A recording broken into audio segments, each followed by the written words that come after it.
I'm Rav Binyomin. We're getting a Chumash Rashi in Tsama, Nafshi, Yeshiva.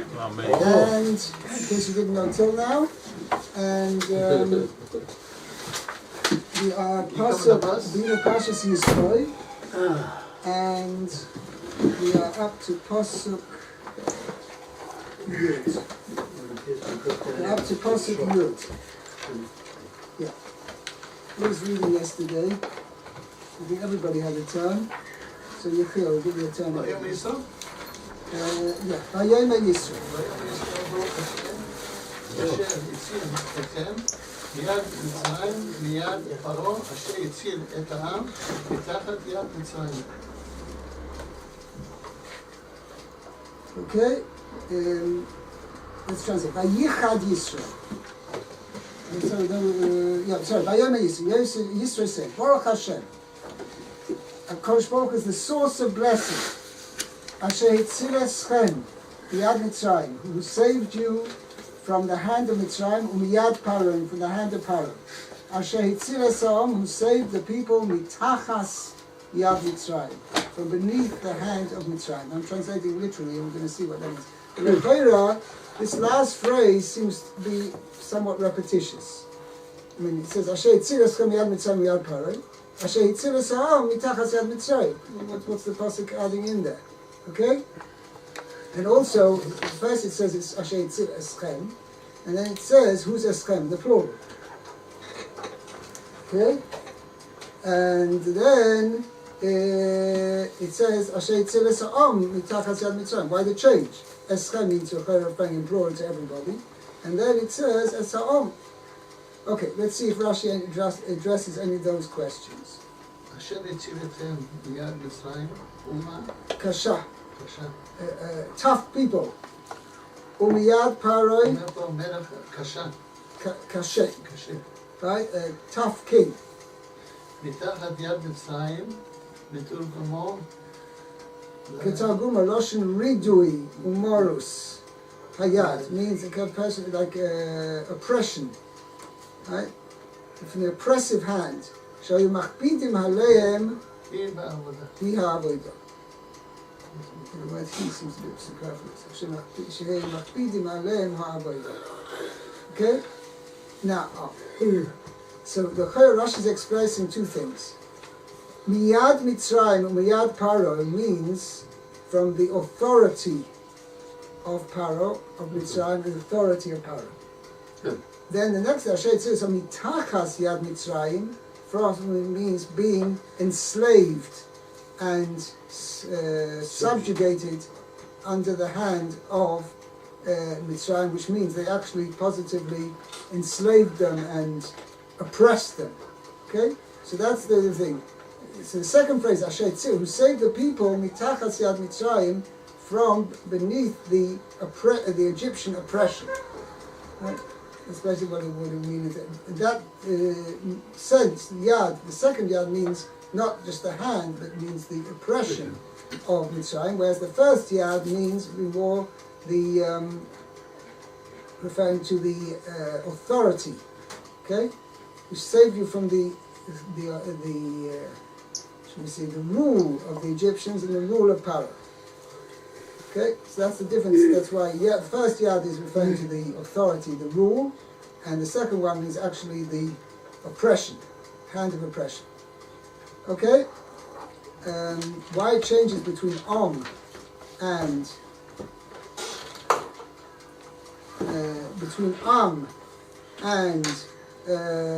eschem? It could be actually. Just a thought occurred to me now. Were the Levites enslaved? No. No. But were they under Egyptian authority? Yes. Yeah? Were they under Egyptian authority? Yes. So that's why it says, the first part of the passage was referring to the authority of the Egyptians and the authority of the Paro. So that included Moshe Rabbeinu himself. Right? You say, Asher Eschem, who saved you, which includes Moshe. But as far as the actual oppression and enslavement, that did not apply to Moshe and the rest of the Levites. That's why it says Asher Yitzil Esa'om, the people, mitachas yad Mitzrayim, from the Egyptian oppression. That's what he says? Great. Who does he say? Who does he quote it? He says from Rav Shlomo Zalman of Volozhin. Of Volozhin. Volozhin, cited in Kuteres Sheish Moshzor. Ah, very good. What about you? Exactly what you just said. Okay. Fine. Let's go on. Isra Baruch, please. Okay, which one? Yud Aleph. Well, I think I'm in the right one. No, I 11. Right, Pasuk you 11. Yud Aleph. You have it on page Pei Ches. Now you know. Am I on the right page? Yeah, Dati.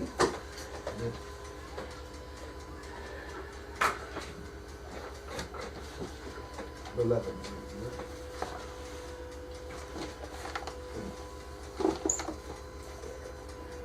Can you see this one better? Yeah. Show me where. Okay. where Authorized version. Yud Aleph. It's on the page Pei Ches. I'll tell you what. So it's in the Yeah, See we're my over. edition here. Let's see, Yud Pechas. Yud Aleph. Okay, point it. Okay. Ata da ti ki gadol Hashem Michal Ha'Elohim ki v'davar asher zadu aleihem. Very good. Let's translate. Ato yadati. Now I know. Which means actually now I have known. Okay? Means it's interesting. When you in Hebrew when you want to express I know that you referring to that your knowledge of the fact came in the past, then you could say Ato yadati. I knew, because when you want to refer to something that you know, your knowledge of the fact just came now, and you say, I knew you were there, because now I have known. When you still want to say about something, you know about it now, but you know about it in the past too, and you can say, Ato yodati, I have known. Okay? So that means I have known or I had known. It also means I had known. In this sense, it means I have known. Okay? Now I don't understand, as my dad used to say. Right. Okay. Atu yodati. Now I have known. Ki godel Hashem mikol Elohim. Mikol Elohim. Right? Sorry. That Hashem is greater mikol Elohim than all powers and all deities. Let's say that. Ki vadava asher zodu aleihem. Right? Because in the matter which they intended to intended to oppress the Jewish people, Asher, right? Asher zodu aleim, that which he intended to do against them, that they were punished midah keneged midah. That's what Rashi is going to explain. Okay, let's see the Rashi. Right, that's what Rashi says. Ato yadati, first column towards the bottom of the page. You have it? Okay. Ata yadati. Yeah, so Rashi's again, he's saying, the expression is like contradictory. Ato means now. Means now I have received that knowledge, and yodati sounds I've known it from way back. So what's the terms are contradictory. The Hebrew. So Rashi says, Makiro hayisi leshe'ovar. I recognized Hashem, I knew the existence of Hashem in the past. V'achshav b'yosef. But now I even have a clearer recognition of Hashem. That's what it means. Yodati, I already knew of Hashem before in the past. But Ato, now, my recognition of Hashem, my awareness of Hashem is much greater. I'm fully aware. Fully aware. Okay? Mikol, connects Rashi. Yeah, Mikol. Elohim. Right. Melamed. Melamed. Shahaya. Makir. Makir Bakal. Avodas. כוכבים כוכבים בעולם. שבעולם. שלא הניח עבודת כוכבים שלא עבודה. He says that Yisro made how could Yisro make these statements? Now I know that Hashem is greater than all gods. How can you make such a great blanket statement? He knew all gods? The answer is yes. He tested them all. He tested them all. And they said that Paro didn't know. He didn't know Hashem me. He didn't know who He didn't know Hashem was, but Yisro does. Yisro did know. It's interesting, I remember of a story. Somebody told me it was, I think it happened in South Africa or whatever. And he said he met this Jew, was whatever, traditional Jew, we didn't know much Torah. And he sent his son somewhere to some Far East somewhere. So he said to him, asked, why do you send Far East? Why do you send to Yeshiva, whatever, you know, you're Jewish, why do you send? He says, well, I want him to come to Judaism by himself. So he said, well, I'm not giving you any opportunity. He's Jewish. He's got the right religion. He's got Judaism. But I want him to come to Judaism after, first he's got to look at all the other stupidities in the world, right? Recognize all the other, the so-called religions in the world. Yeah, and after all that, when he's recognized it, when he's tasted a bit of everything, I want him to come to recognize Judaism by himself. Like the India and the Yeah, say right. something, what are you doing over here? When you go back there? Right, but was that there? The absurdity of it, I mean, you know, you have the truth there, but he says, you know, I want him to come to the truth. It means I'm not going to give him the opportunity to learn the truth. I'm going to first get him the opportunity to learn all the falsities that there are in the world. And afterwards, when he's, then how long? Maybe he'll never come across Judaism. Anyway, so that's so. And this is basically what Yisro was doing. He says, you know, first let me try all the religions in the world, and then afterwards we'll try out Judaism. I don't know whether he maybe never knew about Judaism until Moshe Rabbeinu turned out. That's possible. But, Well, I think you have to say that Yitro, you know, was the kind of person who was intellectual that's type, for sure. type of person, and was capable of recognizing the truth when he saw it. In fact, Well, it if you says, just take a kid who has a brain and you just send him out to the world with no guidance, Right. you know, it's just a chance that he'll come back with so the it's right only the information. Chayra Pashas by Yisro, he was searching. Yisro was had a searching mind, and what was available to him in Midian, whatever idols that were there. And obviously he may went further afield, and what he didn't find satisfaction in the Midianite idols, so he decided to look elsewhere. But it was probably till Moshe Rabbeinu came along. Actually, it says that the Midianites deposed Yisro from his position of Within shame. right. They ostracized him When because he got too close to Moshe. no, even before that. Oh. Even before that, it says because I mean, it says why. That's why the shepherds drove away Oh. when first Yisro's daughters came to the well. No one came to help her. No, nobody came to help her, and because they were ostracized. You know, we don't have anything to do with you. Why? Because they considered Yisro a heretic. Right? He didn't. Right? He didn't believe in the idol. Because he got in search and he didn't find satisfaction in the Midianite idols. It doesn't necessarily came to Judaism yet. Down here, it says that Rashi's view is that he rejected paganism even before he met Moshe. Correct. Right. There's a midrash that says that at the end when Yocheved Shiori, the show of the Sinai of the commandments, you know, he made a pact with I think either before when he left Egypt, when Moshe left to go to Egypt. We hope that his sons, or even after this time, they made a covenant that he would take one of his sons to learn about other religions, and that's why his son never took. One of the reasons why his son never took office. No. When Moshe died, he went off the rail, or his grandson, or Yes, his Morris says yeah. his grandson. Yeah. There was it was called Pesel Micho. Right. Right. Later on, there was in the times of the judges. Right. There was Pesel Micho, And it says actually that his Moshe Rabbeinu's grandson was actually like served as a janitor Right. to this Avodah Zarah. He didn't actually serve it. Like upon him, and it says he was called Ben Gershom Ben Menashe. Right. Okay, but the nun is written with like a flying nun.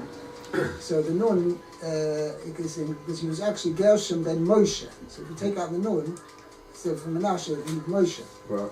But Yeah. the Torah Is didn't. that to show that he went up the rails? Well, sort of, yeah, he did. I mean, he didn't actually I become don't an think he idol was ever on the worshipper, rails. but he was not he was lacking in his God, fear of God. God. That because he wanted an easy job, so he got a good paying job, something that he did. So the danger if rabbis are talking about modern day rabbis. I mean, one of the guys in my community taught comparative religion, which was not very good. It's against the din Listen. nation, isn't it? He was a doctor Right. rather than a rabbi. Oh, Whatever, right. people, listen, don't take risks. No. That's my rule. Yeah. I got that. He was an expert on You're Buddhism. not Rabbi Cardozo type. I know Rebecca does it very well, but he's actually a very fine person.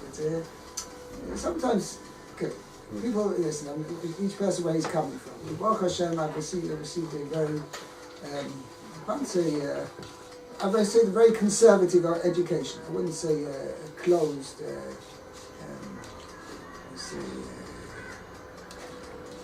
Were they liberal Sheltered, in their thoughts? sheltered. It wasn't so sheltered education, but it was a conservative education. But when you do And- comparative religion, you're normally quite liberal in your thinking. You know, you can ask him any question that would apply. I'm not, I mean, listen, I'll be willing to take on anybody who wants a discussion about religion and they want to present their side of religion, I represent Judaism, and I've not got no problem with. But to say that, we've got to, there are other religions as well. We hold Judaism as the truth, the rest is garbage.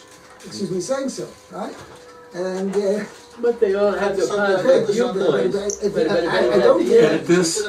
See, I think this. it's too conservative. no, so I'm saying that I do, but the person has a Give me a viewpoint. little I don't really, listen, I can understand where he's coming from. I don't mean either, the person who says, well, I believe Christianity is the truth. Oh, but that's, because he's been educated that way, I can that's understand an that. aberration. That's a shame. That's a. Okay, whatever. Vegetarian. I'll go on. I mean, you got Confucianism and It's got so, cheese they're very interesting Yeah, religions listen, seen from afar. Okay, so you've got Confucius and you've got confusion, right? Nature of choice. Look at your roots. Come back to the idea that I told you before, that Come on. Samaritan is always a Samaritan, I'm good right and now, we're thank Jewish, okay? And the religion and your roots as a nation, I mean, you got to look that you have a house to live. That you have a house to live in. You don't knock down your house and go wandering off. Exactly, and right, go exactly right. So find- Baruch Hashem, somebody who has an opportunity to learn about Judaism, who believe Judaism is the truth. So why go and think about, well, maybe the other side's the truth. You've been handed to you on your plate, right? You were part of, you were a person's privilege to be born part of the Jewish religion. Why go and waste his time and trying to search out other religions? Okay, let's continue. What? Okay. I'm going to give you the. Kivadova asher zodu aleim. Throw it. But thank you. Eat over here. Carry on, the third line from the bottom. You continue. Kivadova Keep Badava Asher Zadu aleim. Elohim. Right, now, what does that mean? Literally means, for in the matter that they schemed against them. Doesn't say what, doesn't say the result. Okay? So that's what's Ketarguma. The meaning is like the Targum says. Now, what does the Targum say? Let's exactly look at the words of the Targum. But you mean to move Well, sorry, now Rashi's just paraphrasing what the Targum says. The Targum says, Array, if you have look in the Targum, Unkeles, on Pasuk Yud Aleph, in the second half of the Pasuk, he says, Array bepiskoma, dechashivu mitzroel, amidem yos Yisrael, bei doninu. For in the matter which the Egyptians thought to judge, to carry out judgment against Israel, bei doninun, with that they themselves were judged. Means, whatever they said, for instance, they wanted to drown the Jewish babies in the sea, right, in the water, they were punished with water, that the blood turned to water.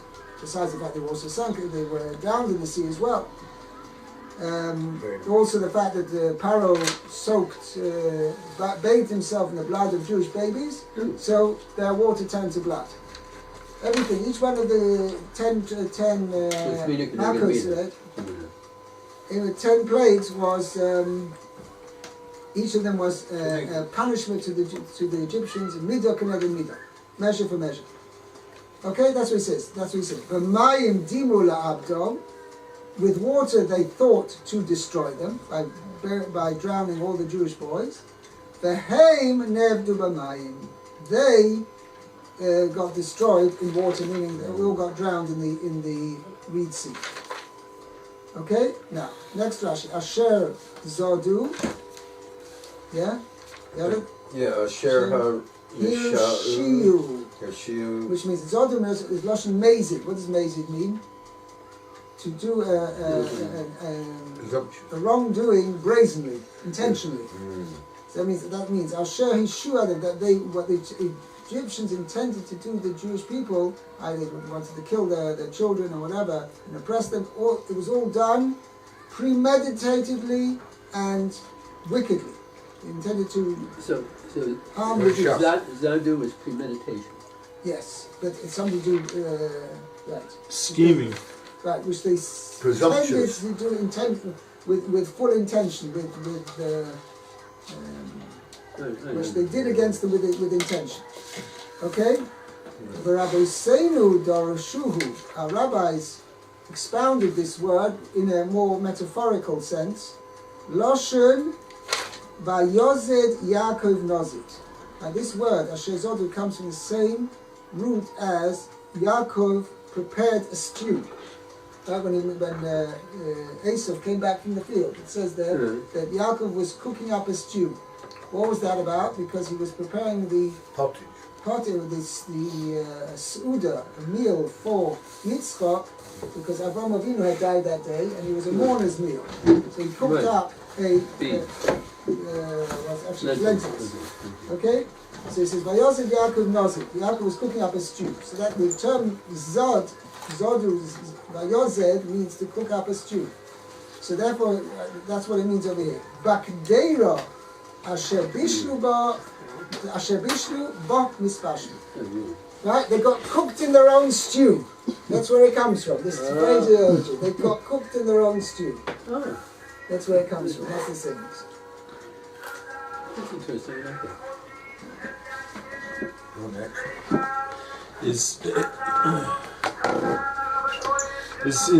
I don't remember, but is Yisro the only Jew? The only non-Jew to actually make offerings to Hashem? To actually come to the Jewish people and convert? It seems so. He's the only one who recorded. The Maisa, there was the Erev Rav. All the Egyptians and non-Egyptians were living in Egypt, and they wanted to join up with the Jewish people, right? So they did. There was there were millions of them. But those were all people living in Egypt. And after when the Jews left, they all joined on with them. It seems that Israel was the only one to have to come from a foreign land and join up with the Jewish people. Didn't he bring Moshe's wife and kids? Yes, they had to convert, right? Well, they were converted. No, has he converted yet? What? Right here, where we are in the Chumash, has he converted yet? He's just now bringing the offerings. Do you have to be a Yidden to bring an offering? So first of all, you don't have to be a Yid to bring offerings. Okay. That's fact number one. But when exactly he converted, I don't know. Well, we said yesterday 9, the interpretation of Vayichad is also he circumcised himself. Right. You're right. According to that explanation, correct. So why is Rashi put it down then? Whatever. That's an important fact. I mean, Rashi obviously didn't feel it was close enough to the straightforward explanation of the pasuk. Rashi just said he rejoiced, and also that it was in the form of rejoicing. His rejoicing was limited, and he had goose pimples. Got a chill. Yeah. Chill went down his spine, and he had all these stories happening to Right. Even though he was happy, he wasn't fully happy. Like he shuddered a little bit. Why was it a touch? Because he Because he himself was once upon a time. Jewish as well. Right. He Okay. once upon a time was what? Yisro himself wasn't Jewish, so therefore when he heard what happened to his good friends, I mean, Paro obviously was his good buddy once upon a time. Right. He was his, one of his So that's Right. part of the Right. reason he shuddered. He Okay. had to run away. He was the one who didn't say anything. Okay, Nat, Pasuk Yud Beis. Okay. Vayikach Yisro Chosein Moshe Ola Uzvachim Lelohim V'yavo Aharon V'chol Ziknei Yisrael Le'echel Lechem Im Lechem. Im Chosein Moshe Lifnei Elokim. Ha'elokim. Okay. Okay. Jethro, the father-in-law of Moses, took an olah offering and peace offerings for God. And Aaron, But actually, Rashi means it doesn't he take them, he actually offered them up as an offering, right? he took an olah offering That's and why the peace. Targum later says the Korev Yisrael is actually offered. Okay? Okay, and Aaron and all the elders of Israel came to eat bread with the father-in-law of Moses before God. Right. Okay, let's see the Rashi. Okay. Olah, an olah offering. The nature of this sacrifice is kamashma'ah. Right, the term oila over here is referring to what we generally call an oila, a burnt offering. Shuhi, The literal meaning of ascends, shehi olah kalil, for it ascends to the altar entirely. sorry? For it ascends to the altar ascends of it. entirely. Oila means something which goes up, which means Not it's consumed. Go up. It's consumed. right, completely Ascends. consumed, right. It completely goes up to Hashem. And Hashem Much gets the more benefits and nobody else. She kula kol, it's entirely, right, it's entirely burnt. Okay? Zvachim, A peace offering, the word is synonymous with shalamim. shlamim, right. Shalamim, peace Yeah, offerings. because actually the word zvachim, zevach, means something that has been slaughtered to be offered as a korban, to be offered as an offering. It doesn't necessarily. All offerings had to be slaughtered. All animal offerings had to be slaughtered first. So a zevach, right? It can be taken refer to anything. So that's why Rashi mentions over here that in this particular case, in other words, had we not mentioned olah at all, okay, we just said he brought zvachim, it could refer to all types of zvachim, all types of sacrifices, the term zvachim. And now we've already mentioned olah, so what is this zevach, what does zvachim mean? Nothing to do. It refers to those type of offerings where the slaughtering of the sacrifice is one of the main shall we say, The main- ikar? Yes, not by the ikar, right? The ikar, the main actions, the main service done with the sacrifice, but the meat itself doesn't go up to The Hashem. objective. The meat itself will be eaten by everybody by everybody else. Okay? Within 24 hours or whatever? It depends. Actually, if a shlomim Or generally by the next morning or no, whatever? by next day sundown. Oh, sundown, okay. No, 20, Okay, 24 hours. yeah. Vayavoy Aaron, Better be it. V'gomer, and Aaron and all the elders of Israel came. Umoshe Hechan Echan Halach. halach. It doesn't mention over here Moshe. It just says Aaron and all the Aaron came with all the elders of Israel to eat bread. So where did Moshe go? Right? Where was Moshe? Where did Moshe go? Vahalo hu shiatza likraso v'garam lo es kol hakavod. Is he not the one who went out to greet Jethro and caused him all the honor? So why is he not mentioned in the verse as one of the guests at the meal? Elah shahaya omeid umshamesh lifnehem. Rather, we must say that Moshe was standing and waiting upon them. Right. And see, he was like the Baal Simcha. Okay? His father-in-law had come to visit. So like you see often Father people, I know my own experience, when you make a simcha, you don't get a chance to sit down, right? You welcome all your guests to come in. Right, you have to go from table to table. Right, whatever, and the thing, so you're lucky if you get to eat something. He was doing an Abraham. He was doing an Abraham. Right. He was doing an Abraham. Right, exactly. Taking care of the One was guests. right, but Exactly. the idea is that the Baal Simcha, Moshe Rabbeinu was he was the host, Yeah. and he was serving upon everybody. Okay, Lifnei Elokim. Before God. Mikan, from here we learn. No, because now the point of what Rashi's question is, it says that Yisro offered up sacrifices to Hashem. Okay, and then it says Aaron, all the elders of Israel came to eat bread with the father Moshe. Lifnei Elokim, before God. What's the before God? First of all, God, Hashem is here, Hashem is there, Hashem is everywhere. Right? Everything is before God. Right? And we're not referring to the actual offering of the sacrifices, because we mentioned that already. So why add these two words, Lifnei Elokim, that was before God? He must have made motzi. It says, L'achol lechem, you ate bread. The presence of, No, so of why Talmid mention that he There were came presence of Talmid Chacham. Oh, so that's what Rashi says. Okay? So Rashi says here, he can. Shenaheh misuda shetalmidei hachamim mesubim ba, that one who partakes of a meal at which Torah scholars participate, ke'ilu neheneh miziv hashchina, it's if he has taken pleasure from the splendor He's benefited, right? He's of the benefit from Shekhinah, the divine presence. Right, Ziv Hashchina, right, from the shine of the divine There's a presence. Pirkei Avot, when you have a meal, what's the wording?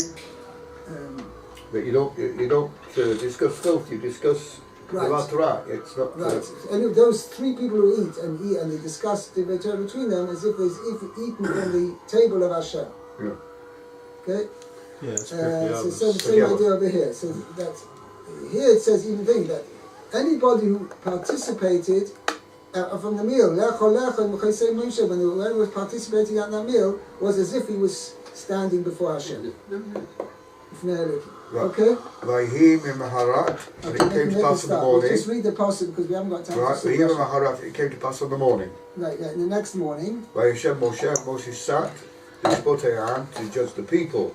Vayamod Ha'am al Moshe, the people stood around Moshe. By Moshe. Min HaBakar ad Min Ha'arev. HaBoker, not Min Min HaBakar. HaBoker, Shel HaBoker ad Ha'arev, from the morning until the evening. Right. Okay, we'll have to stop here. Bez Hashem tomorrow. Remember? Now it's your turn.